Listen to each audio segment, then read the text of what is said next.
Welcome to episode 3 in this foundational fitness course, fitness and nutrition course for those over 40. Um, we're busy in the first module of the goal setting process, and we are now in lesson 3, Mhm. taking action. I think this is the one many people are waiting for because all the others is basically, oh, okay, I've done that, I've been there, but tell me how to get this done. And so But this is the episode for you, or the lesson for you, in lesson 3. And we have Twain here to again drop us some golden nuggets. And so we'll just pass it over to him.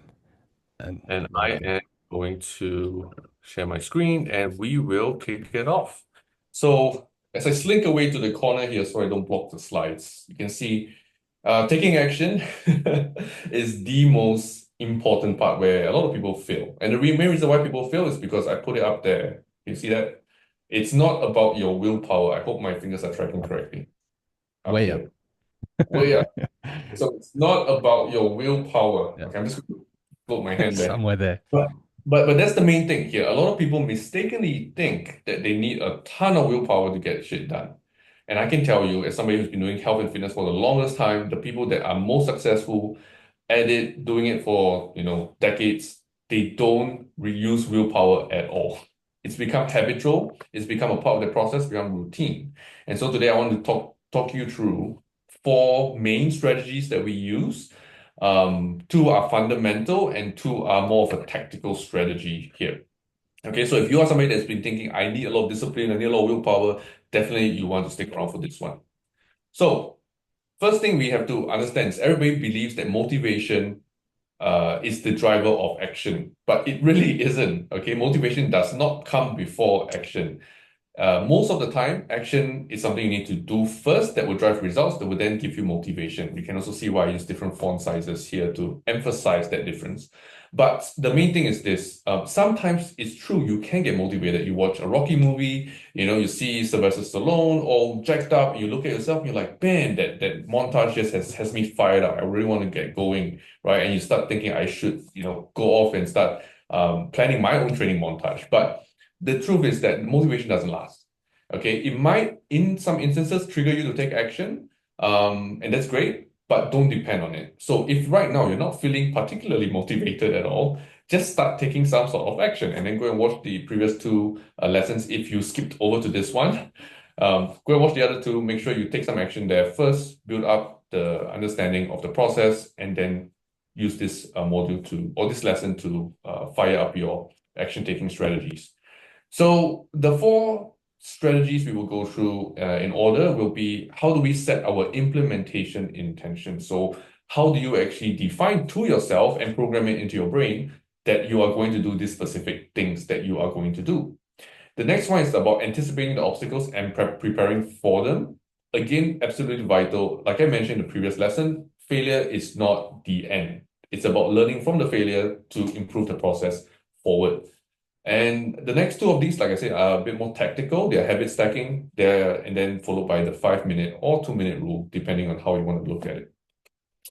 So, taking action on your goals, the first step here is about setting implementation intentions. You have to, first of all, clarify your behavior and be very specific about it. Again, it's not as simple as just saying, I just want to eat healthier.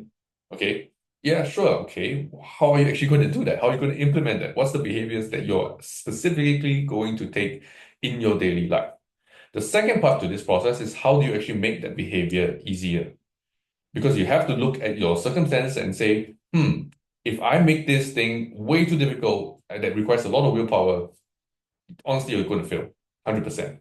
So you have to build it into the routine, make some changes to your routine, make some changes to your environment, but make it conducive. And then the last part here is that implementation intentions actually helps you with preparing for the obstacles that you will encounter really, because life is always going to toss all these random disruptions at you, and you have to figure out how you're going to work around it.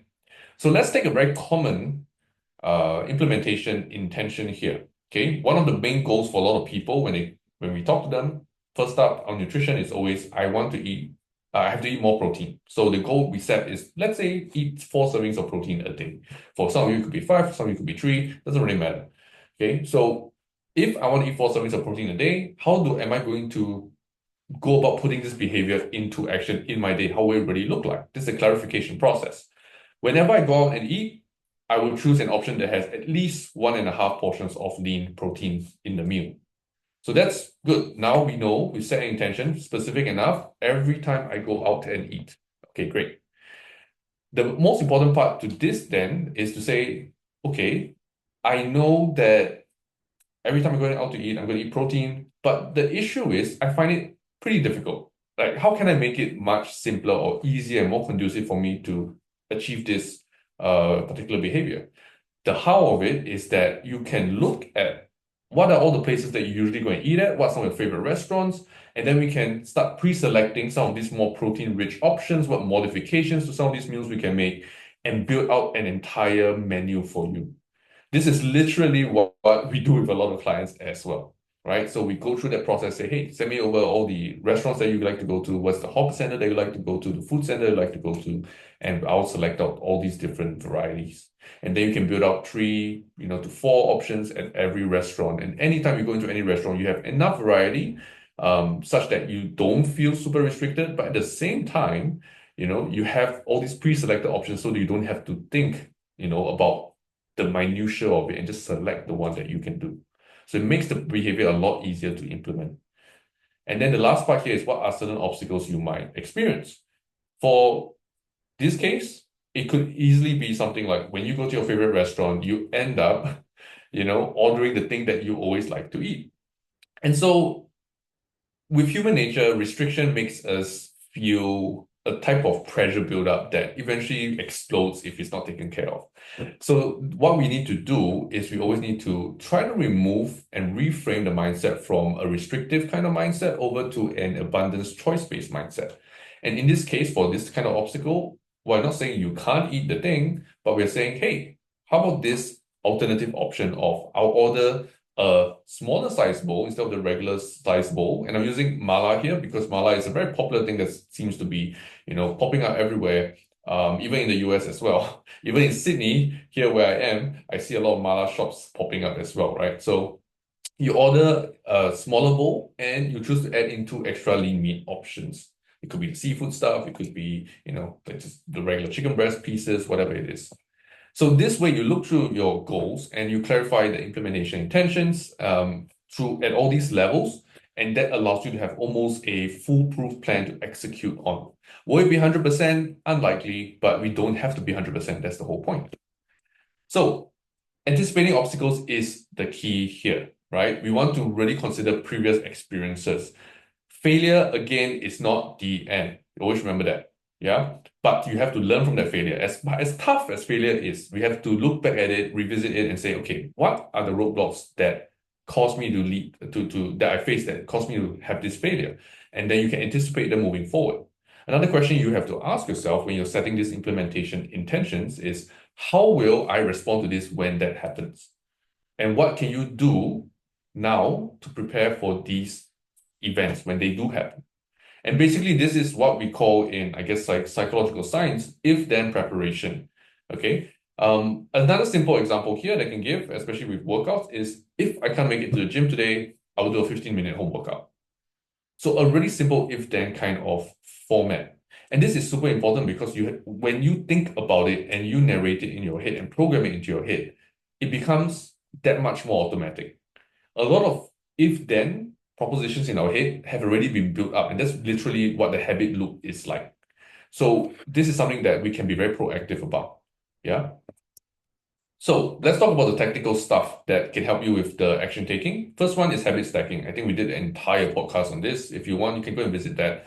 I'm sure Mike will edit the episode number into this what do you call it, lesson notes or something. But yeah, habit stacking is basically when we anchor a new behavior to an old behavior that is already existing. And the reason why this works is because when it's tied to the old behavior, there's a much higher success rate of it happening. It's kind of going along for the ride because you're already in the groove. An example here, simple examples are when you wake up, you put on your workout clothes. Let's say you want to work out in the morning. That's a really easy one. right? Sometimes people wake up, they go and brush their teeth and everything, and they're like, oh man, I don't feel like putting on my clothes, you know. But let's say when I wake up, immediately I put on my clothes, I'll be like, oh cool, I'm in my workout clothes already. I'm more inclined to start working out. The second one here is like after I brush my teeth, I do 10 squats, for example. Let's say your goal is I need to start some sort of exercise every day. So I tie it to, okay, after I brush my teeth, I'm just going to do this 10 squats, 10 push ups, whatever it is. My own personal example is I hate flossing my teeth. I always find it so troublesome because when I floss, while trying to brush my teeth, I find that there's like a bit of the spittle and stuff as you're flossing, kind of goes in the mirror. You have to wash it. It's a whole messy thing that just makes me feel like it's not worth it. But it is worth it because it is dental hygiene. So what I found is I tag it to my shower. If I put the floss in my shower, I'm going to be able to. I always floss in the shower. So now, as everything's washing away and then you floss, it just feels like part of the habit process already. So I never miss my flossing now. So tie it over to a existing behavior, and you'll find that you anchor the new behaviors with the old. It makes it so easy to get it done.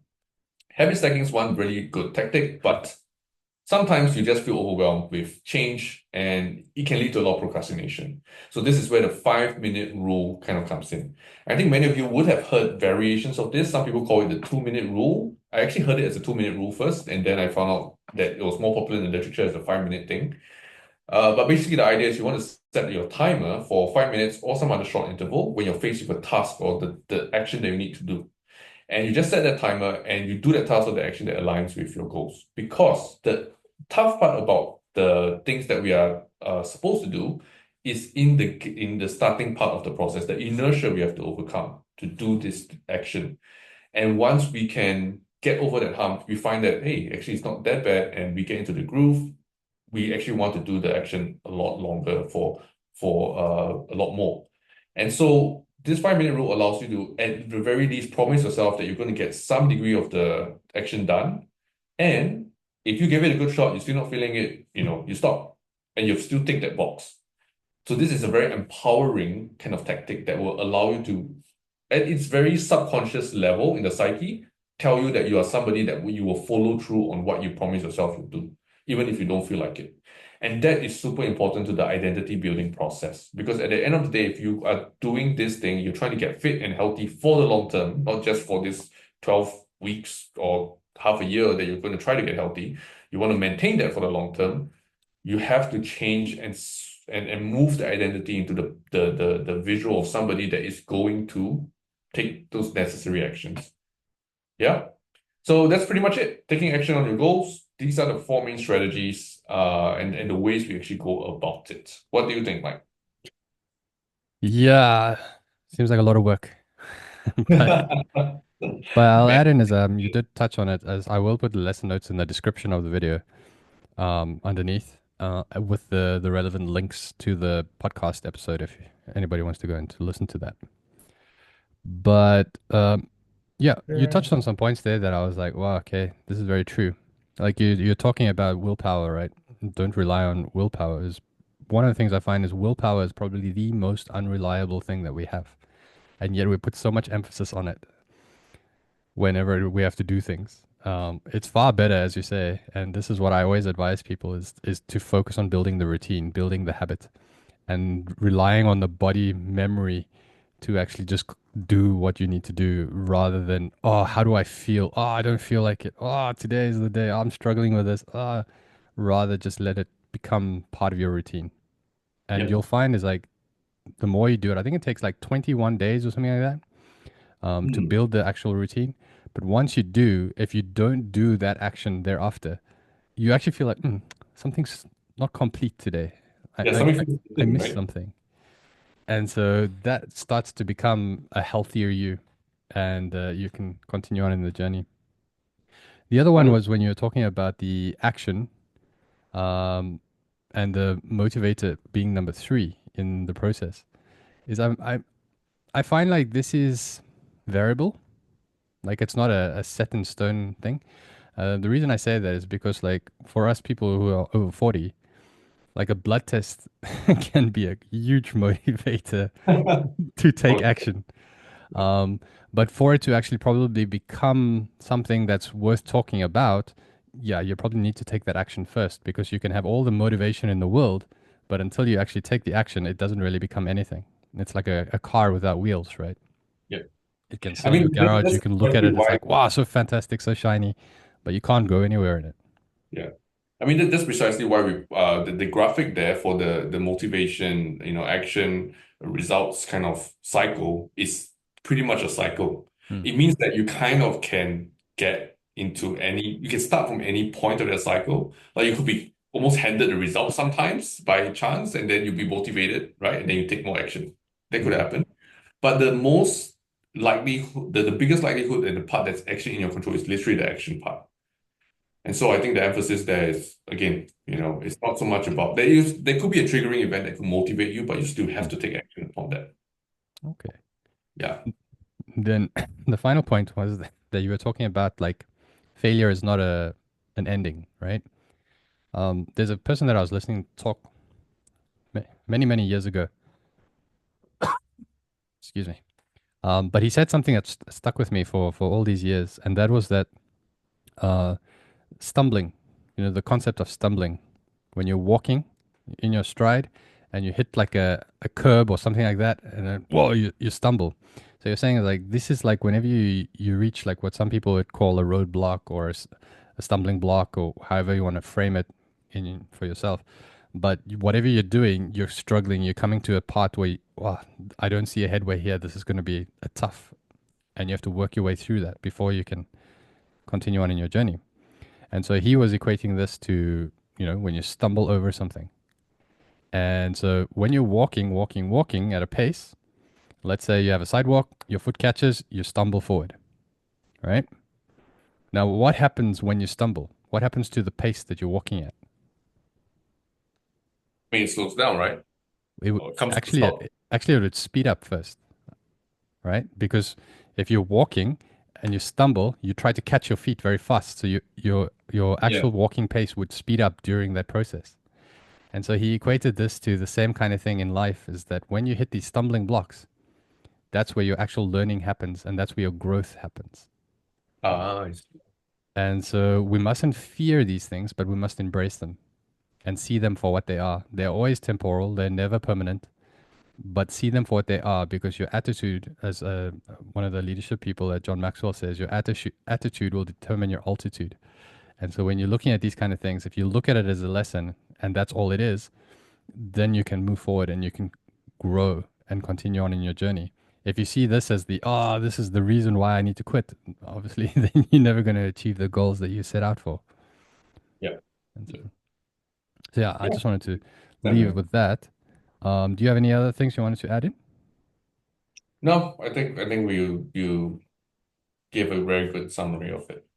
Awesome. Then we'll catch everybody in the next lesson where we start evaluating to see how things are going. All right? Catch us there. Yeah. See you all.